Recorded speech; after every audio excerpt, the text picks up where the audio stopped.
The night Nathan Cole ran out of that tunnel, he left something behind.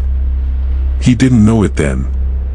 He was 17, breathless, knees bleeding through his jeans, hands shaking so badly he couldn't hold his flashlight steady.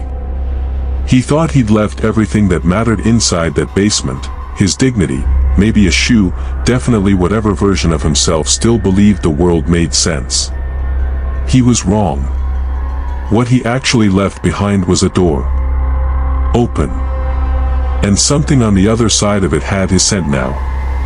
But that part comes later. That part comes 8 years after the tunnel, on a night when Nathan was standing in the hallway of his own home, staring at a boy who should not have known where he lived, holding something metallic, smiling like they were old friends catching up. That image, that smile, that's the one Nathan still sees when the house goes quiet and the lights go low and his brain refuses to let him rest. To understand how he got there, you have to go back to Ashmoor Hall. You have to go back to junior year. You have to go back to a boy named Derek Holloway, who was afraid of absolutely nothing, until the night he was. Ashmoor Hall Academy sat at the edge of a town that had mostly forgotten it existed. It was old in the way that makes buildings feel inhabited even when they're empty. Over 100 years of stone walls, narrow corridors, and wooden floors that creaked under footsteps like they were keeping records. The school had been built on the grounds of an abandoned tuberculosis recovery center, something the administration mentioned exactly once in the school brochure, buried between the athletics program and the scholarship criteria, worded so carefully it almost sounded like a selling point. The students knew better. Every new intake heard the same stories within their first week. Voices beneath the building. Lights that flickered in rooms nobody was using. Janitors who quit after a single semester without explanation. Nobody stays after dark. That was the unspoken rule. The one nobody enforced because nobody needed to. You just didn't. Nathan Cole had heard all of it and believed exactly none of it. He was that kind of student, quiet, precise, the type who read 3 chapters ahead and then had to pretend he hadn't when the teacher asked questions. He wasn't popular. He wasn't athletic. He existed in that particular middle zone of boarding school life where the bullies didn't target him constantly, just often enough to remind him where he stood. Books were easier than people. Books didn't change the rules mid-game. Derek Holloway changed the rules for everyone. Derek was the kind of person who filled a room before he entered it. You heard his laugh first, loud, entirely too confident, designed to make whoever was already laughing feel like they'd been doing it wrong. He was popular in the way that requires an audience, always performing, always needing someone smaller nearby to make the height difference obvious. Nathan had been that someone on more than a few occasions. A shoved shoulder in the hallway. A snatched notebook. Small cruelties, the kind that leave no marks and no evidence, the kind that are impossible to report because individually they're nothing and collectively they're everything. So when Derek Holloway broke into Ashmoor Hall the weekend before graduation, nobody was particularly shocked. It was exactly the kind of thing Derek did, dramatic, pointless, designed entirely to be talked about afterward. He went in alone on a Saturday night, bypassed the side entrance with a key he'd spent weeks acquiring through methods nobody ever fully explained, and spent the better part of 2 hours vandalizing the school he'd spent 4 years treating like his personal kingdom. The messages he painted across the walls were disturbing. Not threatening, not political, just wrong. Symbols that didn't quite resolve into anything recognizable. Words arranged in sequences that looked almost like sentences but weren't. The kind of thing you'd produce if you were trying to imitate meaning without actually having any. The security team, when they reviewed the footage the following Monday, spent longer than expected looking at the photographs. Derek was identified within 48 hours. The camera angle caught his profile twice, and more importantly, his vandalism style was distinctive enough that 3 different staff members independently recognized it as his. He was called into the headmaster's office on Tuesday morning and expelled before lunch. But here's the part nobody talked about. Here's the part that Nathan noticed and filed away and couldn't stop thinking about. Derek came back from that building looking wrong. Not guilty wrong. Not caught wrong. Wrong in the way a person looks when something inside them has shifted and hasn't settled back into place yet. His face, which had spent 4 years arranged in permanent amusement at everyone else's expense, had gone slack and pale. He told people he'd heard whispers beneath the school. That something had followed him through the basement. That there was a sound he couldn't describe, low and rhythmic, coming from somewhere beneath the floor. Everyone laughed. Of course they did. Derek Holloway, the boy who had made half the school miserable for years, getting expelled and then crying about ghosts on his way out the door. It was too perfect. It was the ending he deserved, wrapped up with a bow. Nathan didn't laugh.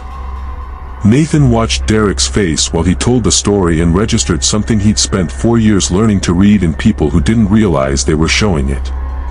Derek wasn't performing. There was no audience management in those pale eyes, no calculated delivery, no moment where he checked to see if the story was landing. He was simply a person describing something that had frightened him badly enough that he hadn't yet found a way to arrange it into something manageable. Nathan believed him. He just didn't know what to do with that belief. He found out 3 weeks later, on the last night before summer vacation, standing outside a side entrance to Ashmoor Hall in the rain with 3 people he trusted more than anyone else on earth, holding a maintenance key that had no business being in their possession. Owen Briggs had gotten the key. Owen was the kind of person who somehow always had access to things he shouldn't, not through theft, not through deception, just through being the person who paid attention when nobody thought anyone was watching. He'd seen a groundskeeper set it down near the equipment shed 2 days earlier and simply not picked it up again. Owen had. He'd told himself he'd return it. He hadn't. Marcus Flynn was there because Marcus went everywhere Owen went. They'd been inseparable since first year, 2 people whose friendship made complete sense once you spent 5 minutes with them and no sense at all from the outside. Marcus was louder, funnier, quicker to fill silences, quicker to pretend nothing was wrong. He was already joking as they approached the entrance, something about ghosts having better things to do than haunt a school that couldn't even sort its lunch queue properly. Eli Turner was quiet in the way that suggested he was running calculations. Eli always looked like he was 3 steps ahead of the current conversation, waiting patiently for everyone else to catch up. He'd agreed to come, Nathan knew, not because he believed the ghost story and not because he disbelieved it, but because Eli Turner was constitutionally incapable of ignoring an unanswered question. Nathan was there because of Derek's face.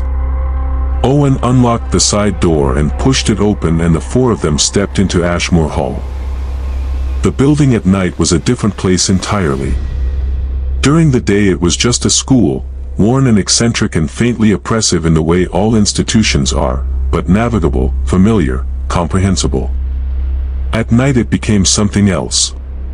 The corridors stretched longer than they should have. The shadows collected in corners and didn't disperse when the flashlight beams crossed them. The wooden floors, which during the day produced a comfortable kind of background noise, now announced every footstep with a precision that felt accusatory. The stained glass in the upper hallway was broken in 2 panes, and the rain came through at an angle, catching the flashlight beam and fracturing it into something that moved. Marcus stopped joking somewhere around the second corridor.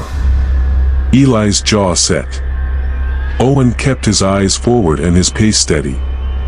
Nathan watched all 3 of them and understood that everyone was frightened and nobody was going to say so, and that this was the specific agreement they had made by coming here tonight without discussing it. They descended to the basement. The stairs were wooden and older than anything else in the building. They went down in a long, turning flight that deposited them in a space much larger than any of them had anticipated. The basement of Ashmoor Hall extended beneath the entire footprint of the building and then further, spreading out into storage rooms that connected to more storage rooms, a long corridor of institutional history that smelled of damp and old paper and something else underneath that Nathan couldn't identify and didn't want to. Broken desks. Filing cabinets in rows like soldiers at attention. Boxes of old uniforms, the fabric inside turned gray and soft with age. Religious statues covered with white sheets that had yellowed over decades, their shapes visible beneath the cloth, arms extended in gestures that in this context looked less like benediction and more like warning. Marcus found the footprints. He said it quietly, which was more frightening than if he'd said it loudly. He called them over with a word and pointed the flashlight down, and there they were, fresh tracks in the dust, not the ghost of an impression but a clear, recent mark, the kind left by someone who had been here within the last day or two. Batch 10. The four of them stood there for a moment and did not speak. Eli said, eventually, "Someone's been using this space." Nobody argued. They followed the footprints. Behind a row of filing cabinets stacked 3 high against the far wall, they found the opening. A crumbling hole in the stone, roughly the width of a person's shoulders, leading back into a darkness that the flashlight beams couldn't resolve into anything comprehensible. Not a doorway. Not a proper passage. An opening that had either been there for a long time and forgotten or had been made more recently by someone with patience and specific purpose. It wasn't sealed. That was what made Nathan's stomach drop. All the legends about the tunnel beneath Ashmoor Hall involved it being sealed off, bricked up, closed. Something students whispered about because it was inaccessible and therefore safely theoretical. This one was open. And more than open, it was being used. Candle wax on the floor, pooled and hardened into puddles. Empty food cans, labels removed, stacked neatly to one side. A torn blanket just visible at the edge of the opening, folded with a care that was somehow more disturbing than if it had been scattered. Someone lived here, Marcus said they should leave. He said it 3 times, each time with slightly more conviction, in the way of someone who knows they're right and suspects nobody will listen. Eli crouched down and examined the food cans. Owen pointed his flashlight into the opening and couldn't see the end of it. They played rock, paper, scissors for who crawled in first. Nathan lost. He got on his hands and knees and entered the tunnel. The cold hit him first, not the ambient chill of the basement but something sharper and more specific, the temperature of a space that received no light and no warmth and had made its peace with that. The walls were close. He could feel them on both shoulders if he extended his arms, feel the rough stone through his jacket. The ceiling was low enough that he kept his head instinctively ducked, flashlight gripped in one hand, other hand flat against the ground for balance. Behind him he could hear the others following. Owen's breathing. The scrape of Marcus's knees on the stone. Eli, silent as always, the tunnel went further than it should have. He didn't know how long he'd been moving when he became aware of the sound. It was gradual, the way these things are. You register it first as part of the background, then as slightly separate from the background, then suddenly and sickeningly as something distinct and deliberate. Breathing. Not his own. Not from behind him. From ahead. Nathan stopped. Owen walked into the back of him. In the few seconds that followed, seconds that Nathan would spend the next several years reconstructing, trying to identify the precise moment the situation became irreversible, he became aware of more sounds. A low clicking, rhythmic and unhurried. Something shifting against stone. Movement, close enough that the air between them was disturbed by it. He raised the flashlight. The beam resolved the darkness into a face. He was skeletal in the way of someone who had been surviving rather than living, cheekbones sharp enough to cast their own shadows, eyes catching the light in a way that no human eyes should. Barefoot on the stone floor. Covered in the particular dark of the underground, dirt that had been there long enough to become part of the skin. He made no expression that Nathan's brain could map onto anything familiar. He just made that sound, low and rhythmic, deep in his throat, and stared. Then he charged. What followed happened in a sequence that Nathan's memory could never fully linearize. There was noise, multiple voices, all of them his own and his friends mixed together into a single register of pure animal panic. There was the tunnel, which had seemed merely uncomfortable on the way in and now seemed actively hostile, designed for difficulty. There was Marcus's shoulder hitting the side wall, and Owen somehow getting ahead of him, and Eli right behind. There was the sound of rapid movement behind them, gaining. They came out of the tunnel and through the opening and across the basement floor and up the stairs, and Nathan didn't stop moving until he hit the side door of Ashmoor Hall and threw it open and fell out into the rain. He turned. The figure was at the top of the basement stairs. He stood at the exact threshold where the stairs met the basement floor, and he did not cross it. He stood there in the dark and watched them go, making that sound, watching, until Owen pulled the side door shut between them, and the click of the lock was the best sound Nathan had ever heard in his life. They never went back. Nathan spent the summer trying to forget about the man in the tunnel and the way he'd stopped at the stairs, not because he couldn't go further, but as if he'd decided not to. As if there was a line he respected, or a rule he followed, and Nathan had simply been lucky enough to be on the other side of it. He went to university. He studied history. He made new friends who didn't know about Ashmoor Hall and to whom he never mentioned it. He graduated with a degree and a carefully maintained pretense that he was fine, that the past was the past, that what happened in basements stayed in basements. Then a friend called, and there was a party, and Nathan Cole walked into the worst decision of his adult life wearing a rented costume and carrying a drink he never finished. Landon Pierce had come into money the way some people do, suddenly, completely, and with the particular social confidence that comes from knowing the money isn't going anywhere. His family's countryside estate was exactly as absurd as that sounds, a house that referred to itself as an estate without embarrassment, grounds that took 20 minutes to walk from one end to the other. The theme was masks. Everyone wore one.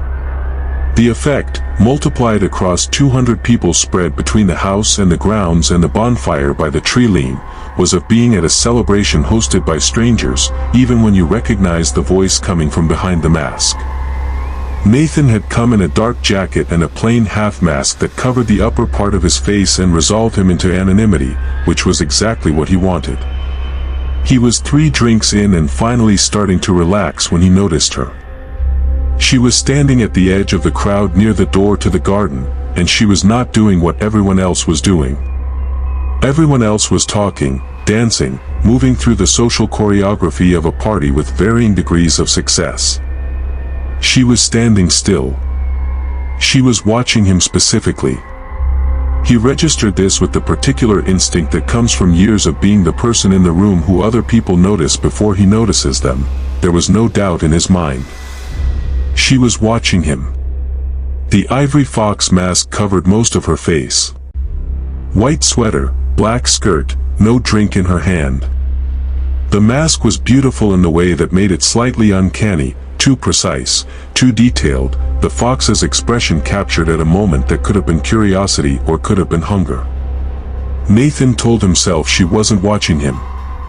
He got another drink.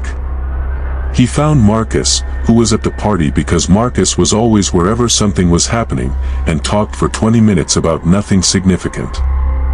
When he looked back, she was closer. This went on for an hour. She never approached. She never looked away. Every time he relocated, she appeared in his new sight line within minutes, maintaining the same distance, the same stillness, the same quality of attention that felt less like interest and more like documentation. He tried approaching her twice.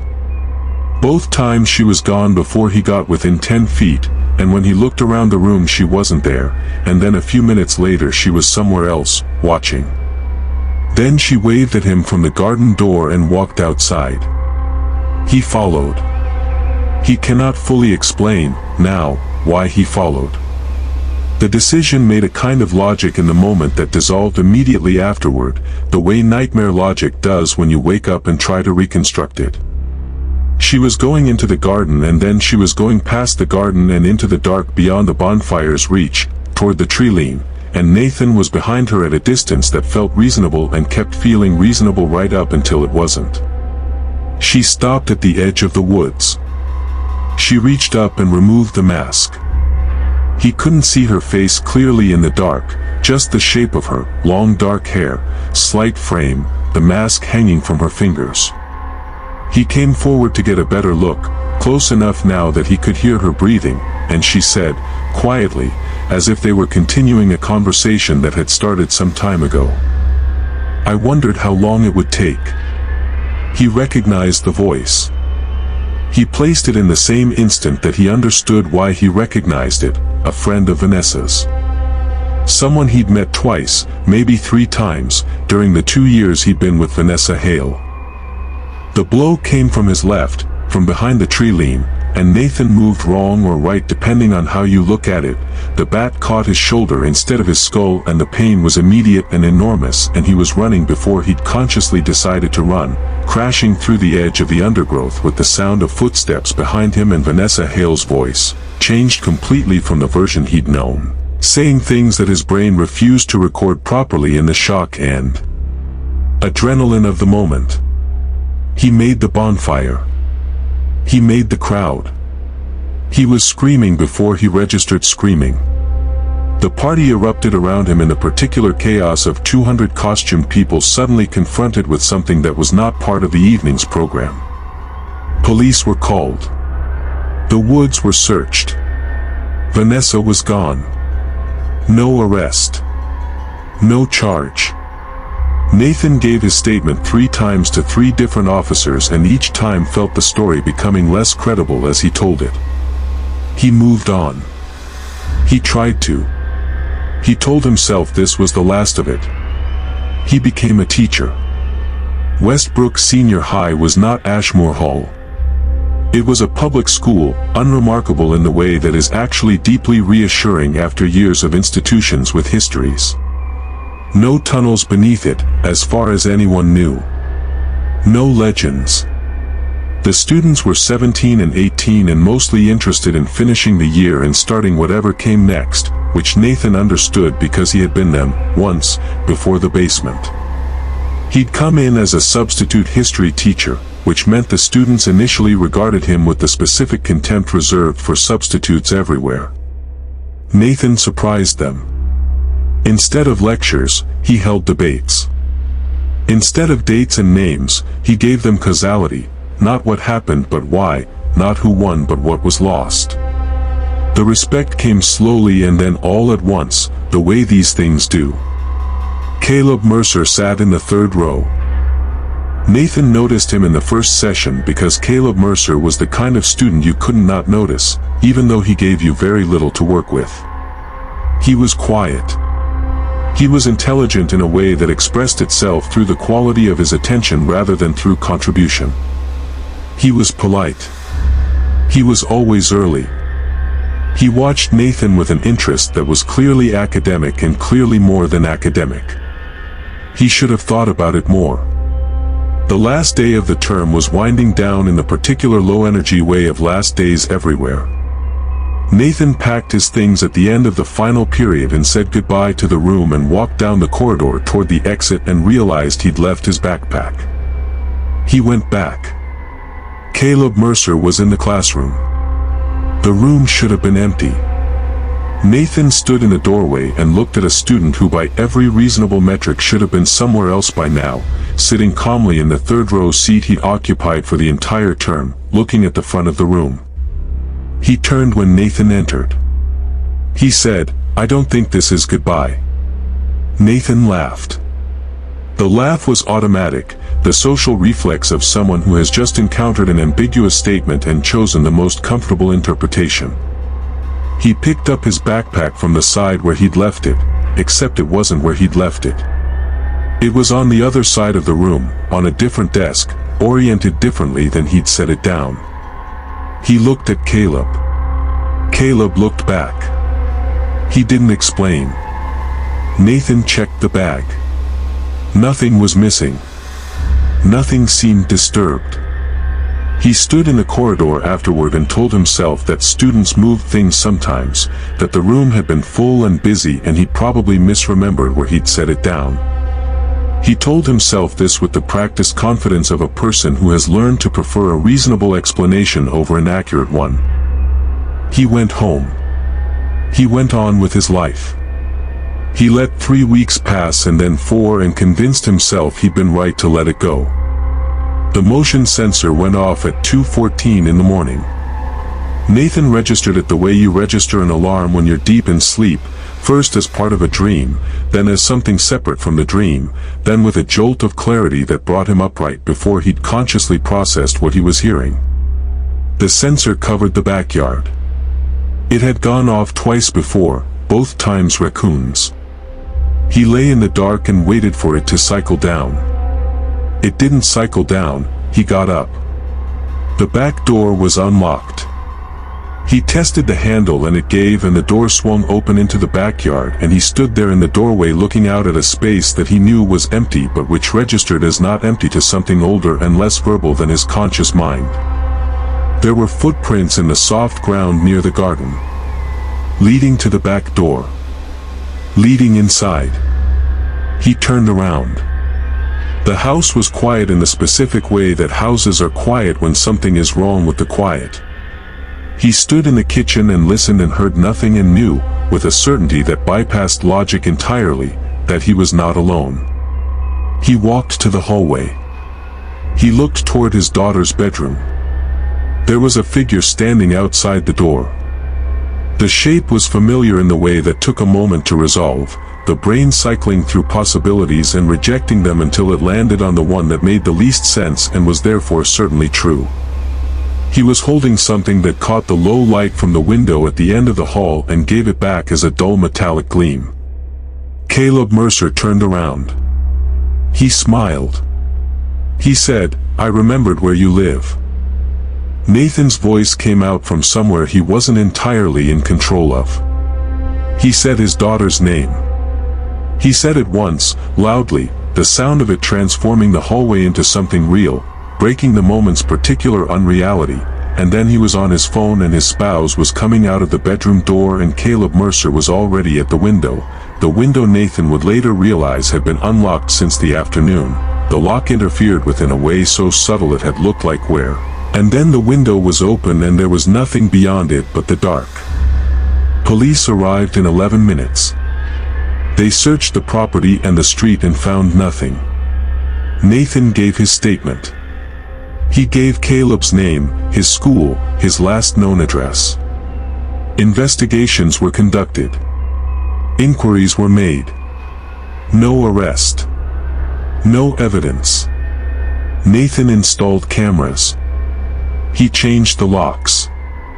He moved his family 7 months later to a house in a different town, on a street that didn't appear in any records connected to his name, with a security system that lit up the property like a retail store at every possible entrance. People ask him, sometimes, which of it frightened him most. The tunnel. The woman in the mask and what came out of the woods behind her. The boy standing outside the door. They frame it as a ranking, as if fear has a hierarchy, as if the worst thing is also the simplest thing to identify. He tells them the tunnel made him afraid of the dark. He tells them Vanessa made him afraid of trust, of the specific vulnerability of letting your guard down in a crowd of people, of the fact that someone can be watching you specifically in a room of 200 and you will not know it until they want you to. But Caleb, he says. Caleb is different. Because the tunnel was underground and the woods were outside and eventually both of those spaces can be avoided, can be designated as dangerous and stayed away from, can be left in the past where they belong. Caleb came to his home. Caleb stood outside his daughter's door. And he poisoned the one place every human being requires to function, the place that is supposed to be safe. And that, Nathan says, is the thing that doesn't heal. The tunnel fades. The woods fade. But the hallway at 2 a.m., the quality of quiet that's wrong, the door to his daughter's room and the shape standing outside it, that one stays. He still checks every room before bed. He does it quietly, methodically, without making it a production, without letting his family see the map he's running through his mind as he goes from room to room. He checks behind doors. He checks windows. He stands in the kitchen for a moment after and listens to the house before he lets himself believe it. Some nightmares, Nathan Cole will tell you, don't stay where you leave them. Some of them follow you home. And the ones that do, they don't announce themselves. They learn your routines. They note your schedule.